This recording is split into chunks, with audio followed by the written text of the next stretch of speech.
This guy's still walking and following commands. Not for taser, I think. I've got a feeling that's about to happen. That looks like a bad dude, too, to be on something. Which way are they facing? Police 1, they're facing westbound. I think he may have just been tasered. Shots fired! Ooh. 321, we have shots fired. We have one suspect down. We need to end here. They need to get this eastbound closed down if they could, because they're not going to be able to let anybody. Okay.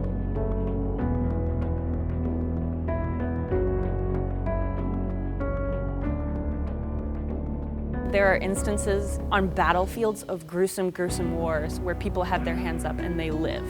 And those are on battlefields. And we're talking about freeways. I think now when I hear the word police, I feel very differently than I did when I was younger. I think growing up, clearly as a white woman, police was mostly a positive word to me. It was people who kept me safe. It was people who were in my family. I think as someone who has never had any issues with the law, it never occurred to me that I'd have any sort of negative interaction with police. So the word police and the concept growing up was a very positive, helpful word that I felt fine about. As I've grown up and as I've become more aware of the climate that we're living in, the meaning and the tone of that word has changed completely. Police are doing some things that makes me feel that I don't know if they're who I would call for safety.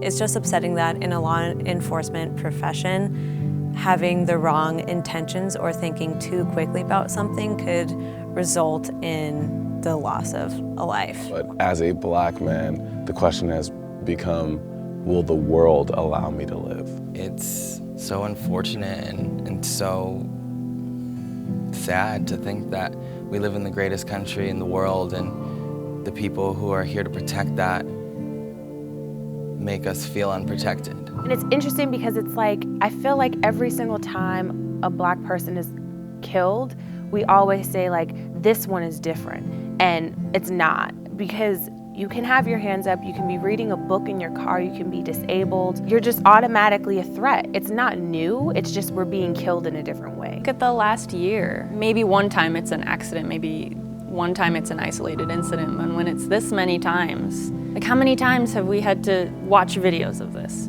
One of the first things that cops should do is admit that we are all born with a racial bias. I think it is so built into our society and our culture and our media and the lessons that we learn as children that I think people rely on that. I think if you're a police officer and you're trying to decide constantly who's good, who's bad, who's a threat, who's not, but the second there's a doubt, all of these subconscious biases and opinions and beliefs that we've been taught since childhood in this country come up, and they think it seems likely that person will have a gun, it seems likely that person's gonna hurt me.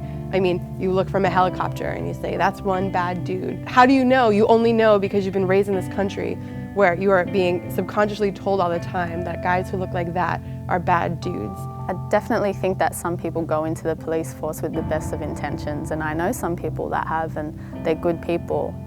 But ultimately, it's to keep the system in place. And the system that currently exists hurts minorities. It does not stand up for everyone. It is based purely on inequality and injustice.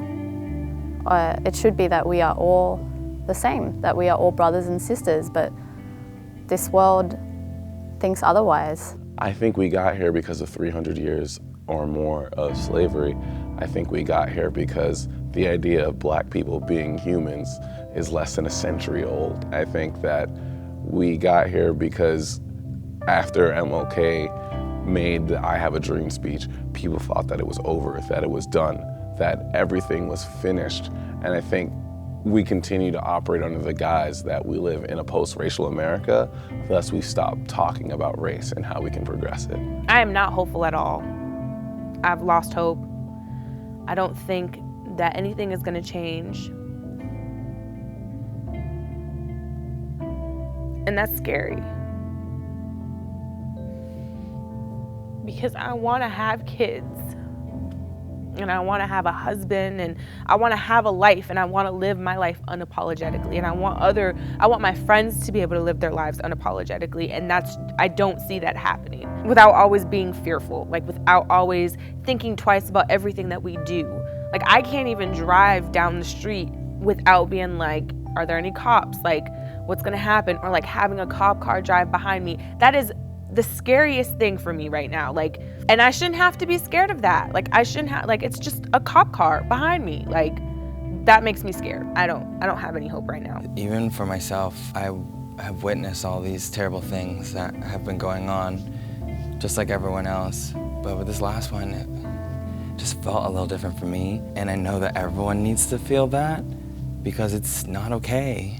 I 100% believe that this country is afraid of black men because this country has been taught that black men are inherently monsters. In every video we've seen of these police shooting these black men, if you look into that police officer's eyes, they are rarely calm. They're usually freaking out. They're usually heightened beyond imagination.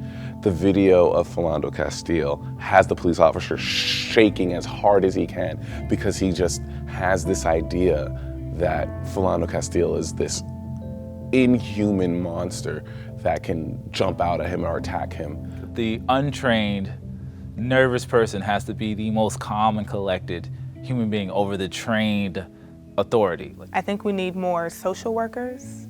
I think we need more counselors. I think we need more community leaders. What I don't think we need is police officers who are afraid of people. You can't be afraid of people when you have to go into their communities every day in their worst times. In their most troubling times, you have to see people. And if you're afraid of that, if you can't deal with that, I don't think police officers should be a thing then. I feel like you grow up now and in school, you watch videos of MLK and the marches and the civil rights movement, and everyone goes, oh, I totally would have been a part of that. But what they don't realize is that is what's happening now. Like, this is the time. This is not something that we can drown ourselves out with news of Brangelina breaking up or whatever Kylie Jenner's latest lip gear is. Like, this is the moment and this is the time, and we have to change this, and no one else is gonna change this. And honestly, to other white people, this cannot change without us. Like, that's just how this works, because we are still most of the power in this country, and it has to also come from above. Like, it has to come from the streets and from social media, but it also has to come from above, from positions of power, from people who can actually make a change, from people who can add policies into police enforcement, who can change whether people wear body cams, who can change whether these police officers are prosecuted when they kill someone who has no right to be killed. Every time that happens, we take a million steps back. And there are people, there are judges, there are lawyers, there are jurors, there are people in that courtroom who could make a difference, who could say, this is unacceptable and this is a sign that it's unacceptable. But when those people, many of whom are white, do not stand up for this and do not do what's right, it just shows all the other police officers, all the other people who are considering being violent towards other people, that they're not going to be punished, that it's not something we value. Ultimately, it comes down to people power. If enough good people stand up in solidarity and fight a good fight, which means bringing about justice, then we can create a community where we are all protecting each other. I understand all the pressure that you feel to not say anything and to support where you work, but this isn't what you signed up for. This isn't what you took your oath for. I would say to the police that I love you and I respect the sacrifice that you make every day to put your life on the line for others. But what I am asking for you is to understand that because of the way things are, my mother is making the same sacrifice that your mother makes, knowing that every day you go out on the street, you have the possibility of getting killed. I'll stop being afraid of you when you're willing to stop being afraid of me. Everybody wants to get home. No one wants to die. Try to keep in mind, like, if you were to reverse the roles and someone pulled up on you with a gun, how are you gonna feel? Let's try to make sure everybody can get to see the next day.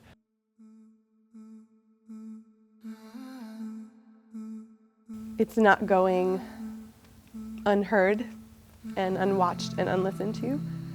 And it's such an awful sacrifice to have to sacrifice a loved one to make people care and to make people wake up and to make people do better and fight for what is right. But please know that not only are your family members' names going to be heard, but this is what's going to change it. I would say to them that I do not take your son's sacrifice lightly. I do not take your daughter's sacrifice lightly. I do not take your father's sacrifice lightly or your mother's sacrifice lightly. And that I will continue to do all that I can to make sure that people do not forget their names and do not forget the importance of their sacrifice. We will never understand your pain. We won't. But